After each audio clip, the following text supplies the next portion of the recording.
मुख्तदर हल्के भी सारे पुरअज़म हैं, वो इस मुज़ाकरात और इस सिलसिले पर सब मुतमईन हैं और ख़ुश हैं, और यही उनका अज़म है कि मुज़ाकरात के ज़रिए इंशाअल्लाह मामलात हल हो जाएंगे और मुश्किलात आती रहेंगी, लेकिन उस मुश्किलात पर भी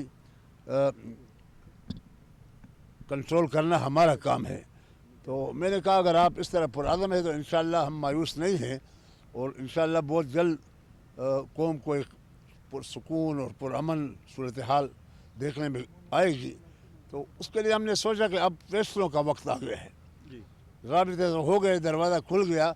अब दरवाज़ा खुलने के बाद कई मसाइल ऐसे आएंगे कि उसके मुक़्तदर क़ुव्वतों की ज़रूरत होगी, वो बाइख्तियार हों और वो मामलात को जल्दी निपटा सकें। कोई भी प्रोसेस जो इख्तियार किया जाएगा, जैसे मैंने कहा है कि फ़ैसला साजी को मौसर बनाना है, ऐसा मैकेनिज़्म होना है कि जहां नामा व पैगाम से आगे चल के वो कमेटी या वो जो भी फोरम बनता है वो ख़ुद फ़ैसला कर सके।